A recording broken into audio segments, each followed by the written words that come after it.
Hello friends, இன்றைக்கி நம்ம daily லைஃப்க்கு தேவையான யூஸ்ஃபுல்லான கிச்சன் டிப்ஸ் தாங்க பார்க்க போகிறோம். வீடியோ ரொம்பவே யூஸ்ஃபுல்லாக இருக்கும். ஸ்கிப் பண்ணாமல் ஃபுல்லாக பாருங்கள் ஃப்ரெண்ட்ஸ். இப்போ வாங்க வீடியோக்குள்ளே போகலாம். ஃபஸ்ட்டு டிப்பே என்னன்னு சொல்லி பார்க்கலாங்க. நான் இன்றைக்கி பார்த்தீங்கன்னா குக்கர் மூடி எடுத்திருக்கேன். குக்கர் மூடி கேஸ்கட்டை தண்ணீர் நல்லா நனைச்சி நீங்கள் குக்கர் மூடி உள்ளுக்குள்ள நீங்கள் போட்டு வச்சுக்கோங்க. இந்த டிப்ஸு எதுக்காகன்னு சொல்லி பார்க்கலாங்க. நம்ம நிறைய வீட்டில் பார்த்தீங்கன்னா குக்கரில் நம்ம சாம்பார் செய்யும் போதாக இருக்கட்டும், இல்லை ஏதாச்சும் நம்ம சாப்பாடு செய்யும் போதாக இருக்கட்டும்ங்க, அந்த குக்கர் மூடி விட்டு தண்ணி ஃபுல்லாக வெளியே வந்துடுங்க.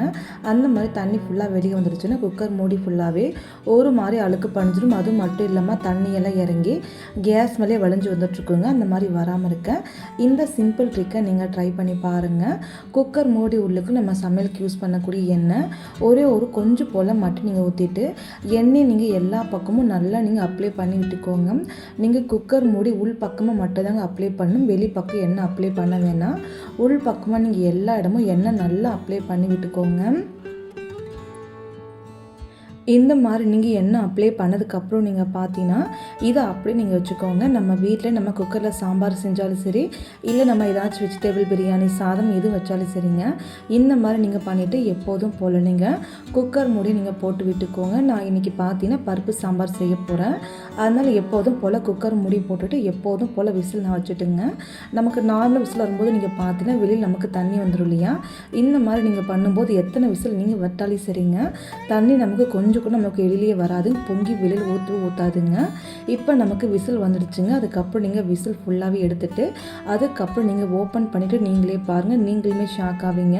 ஏன்னா அந்தளவுக்கு ரிசல்ட்டு சூப்பராக இருக்குங்க. குக்கர் மூடி மேலே கொஞ்சம் கூட தண்ணி வெளியில் வரவும் செய்யுதுங்க. அதே மாதிரி குக்கர் மூடி ஓப்பன் பண்ணிவிட்டு குக்கர் மூடி உள்ளுக்குள்ளே பாருங்கள், எங்கேயுமே மஞ்சள் கரை சாப்பாடு அதுக்கப்புறம் சாதம் நீங்கள் எது வச்சாலும் சரிங்க, குக்கர் மூடி சரி வெளியில் சரி பொங்கியும் வராது, உள் பக்கமாக நமக்கு அழுக்குமே ஆகாது. க்ளீன் பண்ணுறதுக்கு நமக்கு ரொம்பவே ஈஸியாக இருக்குங்க. கண்டிப்பாக சொல்கிறேன், இந்த டிப் உங்களுக்கு ரொம்பவே அவசியமான டிப்ஸுங்க. மறக்காமல் இந்த டிப்ஸை ஒரு டைம் நீங்கள் ட்ரை பண்ணி பாருங்கள். இனிமேல் அடிக்கடிக்கு இந்த மாதிரி நீங்களும் செய்வீங்க. அந்தளவுக்கு சூப்பராக இருக்குங்க. இந்த டிப்ஸ் உங்களுக்கு யூஸ்ஃபுல்லாக இருக்குன்னு நினச்சிங்கன்னா ப்ளீஸ் மறக்காமல் ஒரு லைக் போட்டுட்டு பாருங்கள். டிப்ஸ் நம்பர் 2 என்ன டிப்ஸ்ன்னு சொல்லி பார்க்கலாங்க. நம்ம வீட்டில் நம்ம பருப்பெல்லாம் கொஞ்சம் அதிகமாக வாங்கி நம்ம ஸ்டோர் பண்ணிட்டாலே ஒரு மாதத்துக்குள்ளே நீங்கள் பார்த்தீங்கன்னா வண்டு புழு பூச்சிலாம் நமக்கு விழுந்துருங்க. அந்த மாதிரி விழுகாமல் இருக்க இந்த டிப்பை நீங்கள் ட்ரை பண்ணுங்கள். ஃபஸ்ட்டு நீங்கள் மெலிசாக்கிற கிளாத்து சின்னசாக கட் பண்ணி எடுத்து வச்சுக்கோங்க. இந்த கிளாத் உள்ளுக்குள்ளே நீங்கள் பார்த்தீங்கன்னா ஒரு பாதி பிரியாணியில் மட்டும் நீங்கள் வச்சுக்கோங்க. இது கூடவே நம்ம 4-5 கிராம்பு போல் சேர்த்துக்கோங்க. 2 துண்டு போல் பட்டி நீங்கள் சேர்த்துக்கோங்க. அதுக்கப்புறம் நம்ம வரமிளகாய் 1 போல் எடுத்துட்டு 2 நீங்கள் இது போல் கிள்ளிட்டு சேர்த்துக்கோங்க. அதுக்கப்புறம் இது கூடவே நீங்கள் பார்த்தீங்கன்னா ஒரு பூண்டு எடுத்துக்கலாங்க. பூண்டு பற்கள் ஃபுல்லாக நீங்கள் நீக்கிட்டு அந்த பூண்டு தோல் காம்பு இருக்கு இல்லையா, அதை மட்டும் நீங்கள் வச்சுக்கோங்க.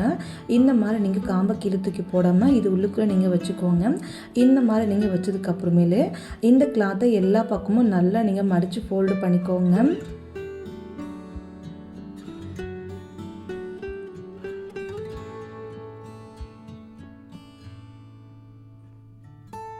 பாருங்கள் ஃப்ரெண்ட்ஸ், இது போல் நீங்கள் நல்லா மடித்து ஃபோல்டு நீங்கள் பண்ணி வச்சுக்கோங்க. அதுக்கப்புறம் நீங்கள் ஏதாச்சும் ஒரு லப்பர் நம்ம எடுத்துக்கலாங்க. லப்பர் எடுத்துகிட்டு இப்போ நம்ம நல்லா டைட்டாக லப்பர் பண்ணி நம்ம போட்டு விட்டுக்கலாங்க.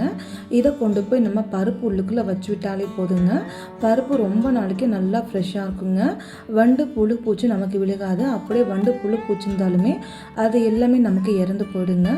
ரொம்ப நாளைக்கு நமக்கு ஃப்ரெஷ்ஷாக இருக்கும். கண்டிப்பாக இந்த டிப்ஸையும் நீங்கள் ஒரு டைம் ட்ரை பண்ணி பாருங்கள். இந்த டிப்பு உங்களுக்கு யூஸ்ஃபுல்லாக இருக்குன்னு நினச்சிங்கன்னா ப்ளீஸ் மறக்காமல் ஒரு லைக் போட்டுக்கோங்க. மறக்காமல் சப்ஸ்கிரைப் பண்ணிக்கோங்க. டிப்ஸ் நம்பர் 3 என்ன டிப்ஸ்ன்னு சொல்லி பார்க்கலாங்க. பொதுவாக நம்ம எங்கேயாச்சும் ட்ராவல் டைமில் வெளியில் போகிறோம்னா குழந்தைங்களா இருக்கட்டும் பெரியவங்களா இருக்கட்டுங்க, ஏதாச்சும் நம்ம ஸ்நாக்ஸ்லாம் வாங்கி சாப்பிடுவோம் இல்லையா? இது போல் little heart biscuit, Lay's packet, normal biscuit packet எந்த பேக்கெட் நம்ம வாங்கி சாப்பிட்டாலும் பாதி சாப்பிட்டு பாதி மடித்து ஹேண்ட்பேக்குள்ளே நம்ம வச்சுருவோங்க. அந்த மாதிரி நம்ம வச்சதுக்கப்புறம் ட்ராவல் ஃபுல்லாக முடிச்சு வீட்டுக்கு வந்து பார்க்கும்போது நம்ம மடிச்சு வச்ச பொருள் எல்லாமே ஹேண்ட்பேக்குள்ளே கொட்டி வேஸ்ட்டாக எடுக்குங்க. அது மட்டுமே இல்லாமல் ஹேண்ட்பேக் ஃபுல்லாகவே ஒரு மாதிரி கசன்னு ஆகிட்டு எறும்பெல்லாம் நமக்கு வந்துடுங்க. அந்த மாதிரி எதுவுமே ஆகாமல் இருக்க வேஸ்ட் ஆகாமல் இருக்க இந்த டிப்பை நீங்கள் ட்ரை பண்ணுங்கள். எந்த பேக்கெட்டை நீங்கள் வாங்கி சாப்பிட்டாலும் அந்த பேக்கெட்டை இது போல் நீங்கள் மடித்து ஃபோல்டு பண்ணி வச்சுக்கோங்க. அதுக்கப்புறம் நம்ம எப்போவுமே டிக்டாக் கிளிப்பெல்லாம் யூஸ் பண்ணுவோம் இல்லையா, அந்த மாதிரி டிக்டாக் கிளிப்பை ஹேண்ட்பேக்கில் 1-2 வச்சுருப்போம் இல்லையா, அந்த மாதிரி டிக்டாக் கிளிப்பை இது போல் நீங்கள் போட்டு வச்சுக்கிட்டால் போதுங்க. அந்த பேக்கெட் நமக்கு ஓப்பனே ஆகாது, கொட்டவும் செய்யாது, நமக்கு நல்லா ஃப்ரெஷ்ஷாக இருக்குங்க. ஒருவேளை உங்ககிட்ட டிக்டாக் கிளிப் இல்லைனா அதுக்கு பதிலாக நீங்கள் பின்னுமே நீங்கள் போட்டுக்கலாம். இதுக்கப்புறம் நீங்கள் வெளியில் நீங்கள் போகிறீங்கன்னா ஹேண்ட்பேக்குள்ளே எக்ஸ்ட்ரா நீங்கள் 2 டிக்டாக் கிளிப் வச்சுக்கோங்க, நமக்கு ரொம்பவே யூஸ்ஃபுல்லாக இருக்குங்க. டிப்ஸ் நம்பர் 4 என்ன டிப்ஸ்ன்னு சொல்லி பார்க்கலாங்க. இப்போ வெயில் காலம் வர வந்துருச்சுங்க, தக்காளிலாம் கொஞ்சம் மலிவாக நமக்கு கிடைக்குங்க. அது மட்டும் இல்லாமல் தக்காளி பழமெல்லாம் நமக்கு சீக்கிரமாக அழுகிடுங்க. அந்த மாதிரி அழுகாமல் இருக்க எப்படி நம்ம ஸ்டோர் பண்ணலான்னு சொல்லி பார்க்கலாம். நான் இன்றைக்கி பார்த்தீங்கன்னா 4 கிலோ தக்காளி பழம் வாங்கியிருக்கேங்க. இந்த தக்காளி பழத்தை ஃபஸ்ட்டு நீங்கள் சைடில் வச்சுக்கோங்க. அதுக்கப்புறம் நம்ம அகலமான பாத்திரம் எடுத்துக்கலாங்க. பாதையிலுக்கு மட்டும் நான் தண்ணி எடுத்துக்கிட்டேன்.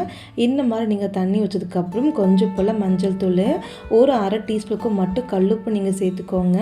இந்த மாதிரி நீங்கள் உப்பு சேர்த்ததுக்கப்புறம் ஒரு டைம் கை வச்சுட்டு இது போல் நம்ம நல்லா கலக்கி விட்டுக்கலாங்க. இந்த மாதிரி நீங்கள் நல்லா கலக்கி விட்ட பின்னாடி நம்ம வாங்கிட்டு தக்காளி பழம் இருக்கு இல்லையா, தக்காளி பழம் ஃபுல்லாகவே நம்ம சேர்த்துக்கலாங்க.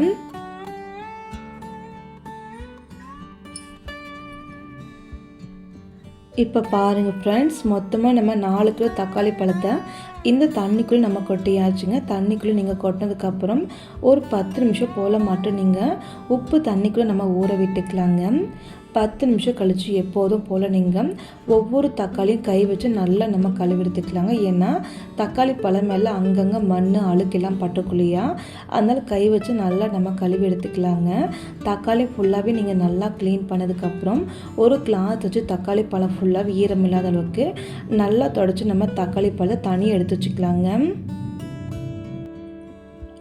இப்போ பாருங்கள், தக்காளி பழம் ஃபுல்லாகவே நம்ம க்ளீன் பண்ணி வச்சுருக்குங்க. முக்கியமாக நம்ம தக்காளி பழம் தண்ணி விட்டு க்ளீன் பண்ணோம் இல்லையா, அதனால் தக்காளி பழம் மேலே கொஞ்சம் நமக்கு ஈரம் இருக்கக்கூடாதுங்க.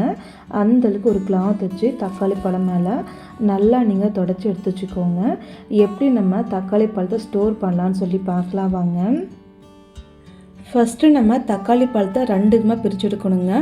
ஒன்று நல்லா பழுது தக்காளியும், இன்னொன்று காய் வட்டா மீடியமாக இருக்கு இல்லையா, அந்த மாதிரி தக்காளி பழமும் 2 விதமாக நீங்கள் பிரித்து தனித்தனியாக தக்காளி பழத்தை வச்சுக்கோங்க.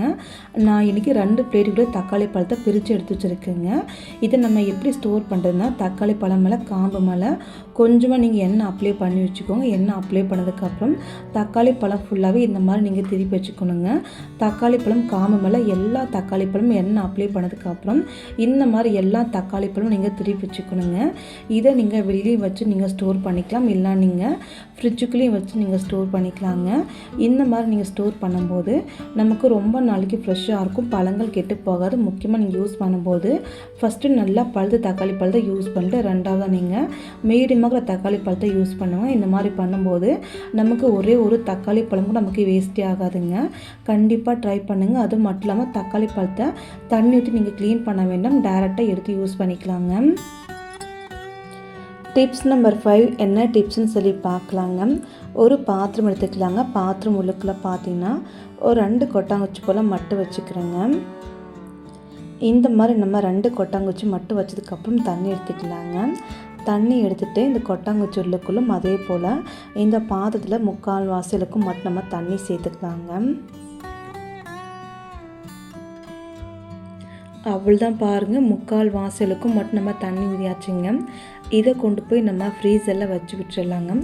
நார்மல் டெம்பரேச்சரில் ஒரு நாள் ஃபுல்லாக நீங்கள் விட்டுருங்க. மறுநாள் காலை நீங்கள் எடுத்து பார்த்தீங்கன்னா இந்த தண்ணி கொட்டாங்குச்சியெல்லாம் நமக்கு நல்லா ஐஸ் கட்டியாகி வந்திருக்குங்க. இந்த டிப்பு எதுக்காகன்னு சொல்லி பார்க்கலாங்க. நம்ம வீட்டுக்கிட்டலாம் ரொம்ப வெயிலாக இருக்குங்க. அந்த வெயில் பட்டு பார்த்தீங்கன்னா நம்ம வீடு ரூமு எல்லாமே ரொம்ப சூடாக இருக்குங்க. நம்ம என்ன தான் ஃபேன் போட்டு தூங்கினாலுமே அந்த காற்று கூட சூடாகவே வருங்க. நம்ம நிறைய வீட்டில் பார்த்தீங்கன்னா ஏசி இருக்கும், சில வீட்டில் ஏசி இருக்காது, வாங்கக்கூட நம்மக்கிட்ட காசு இருக்காது இல்லையா. அந்த மாதிரி காசு கொடுத்து அதிக விலை கொடுத்து ஏசி வாங்காமல் இந்த மாதிரி டிப்ஸை நீங்கள் ட்ரை பண்ணுங்கள். உங்கள் வீட்டில் எந்த ஃபேன் இருந்தாலும் சரிங்க, டேபிள் ஃபேன், ஸ்டீலிங் ஃபேன், எந்த ஃபேன் இருந்தாலுமே அந்த ஃபேனுக்கு நேராக இது போல் நீங்கள் பெரிய துண்டை மடித்து நீங்கள் போட்டுக்கோங்க. அதுக்கப்புறம் நம்ம ரெடி பண்ண ஐஸ் கட்டுக்குள்ளேயே அது நீங்கள் அது மேலே வச்சு விட்டுருங்க. அதுக்கப்புறம் நீங்கள் எப்போதும் போல் நீங்கள் ஃபேன் நீங்கள் போட்டு விட்டிங்கன்னா அந்த ஃபேன் காற்றுக்கு அந்த ஐஸ் கட்டி லைட்டாக கரைய என்னாகும் நீங்கள் பார்த்தீங்கன்னா அந்த காற்று ஃபுல்லாக வீடு ஃபுல்லாகவே நல்லா குளுன்னு நல்லா சில்லுன்னு இருக்குங்க. நம்ம வீட்டில் ஏசி இருந்துச்சுன்னா எந்த அளவுக்கு கூலிங் இருக்குமோ அந்தளவுக்கு நல்லா நமக்கு கூலிங்கே கிடைக்குங்க. கண்டிப்பாக இந்த டிப்பு உங்களுக்கு ரொம்பவே யூஸ்ஃபுல்லாக இருக்கும்.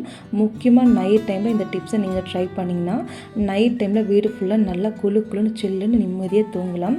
கண்டிப்பாக ட்ரை பண்ணி பாருங்கள் ஃப்ரெண்ட்ஸ், ரொம்பவே யூஸ்ஃபுல்லாக இருக்குங்க.